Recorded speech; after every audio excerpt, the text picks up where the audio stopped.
ஜீவவசனம் கூறுவோம், சகோதரரே சேர்ந்தே எக்காலம் ஊதுவோம். கர்த்தருடைய நாமம் உயர்த்தப்படுவதாக. கிறிஸ்துவுக்குள் அன்பானவர்களே, இந்த நாளிலும் ஜீவ வார்த்தை ஒன்றை கேட்போம். மார்க்கு எழுதின சுவிசேஷம் 4வது அதிகாரம் 41வது வசனம். அவர்கள் மிகவும் பயந்து, இவர் யாரோ, காற்றும் கடலும் இவருக்கு கீழ்ப்படுகிறதே என்று ஒருவரோடொருவர் சொல்லிக் கொண்டார்கள். இவர் யாரோ என்று சொன்னது யார்? சீசர்கள். இவர்கள் யாரோ என்று கேட்டால், ஆண்டவருடைய அழைப்பை பெற்று வேலையை விட்டுட்டு குடும்பத்தை விட்டுட்டு ஆண்டவருக்காக பின்னால் வந்தவங்க.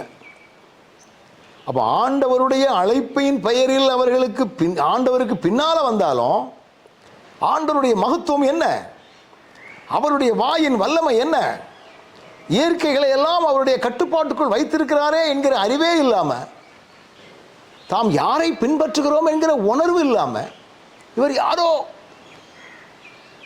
காற்றும் கடலும் இவருக்கு கீழ்ப்படுகிறதே என. கண்பானவர்களே, ஒன்றை புரிந்து கொள்ளுங்கள். நாம் ஆராதிக்கிற நம்முடைய ஆண்டவர் இயற்கைகளை தன்னுடைய கட்டுப்பாட்டுக்குள் வைத்திருக்கிறார்.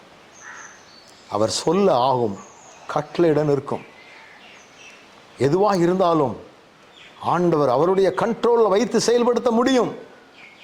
அதனால தான் அவருடைய விருப்பத்துக்கு நம்மளை அர்ப்பணிச்சிடணும்.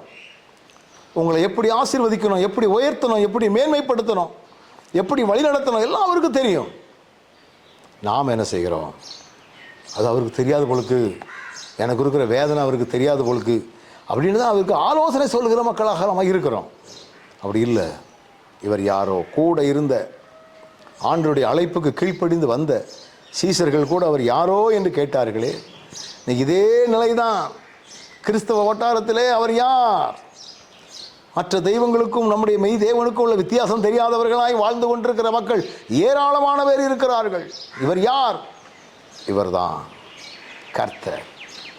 மேலே வானத்திலும் கீழே பூமியிலும் இவர் ஒருவரே தேவன். இவரை தவிர வேறொரு தேவன் இல்லை.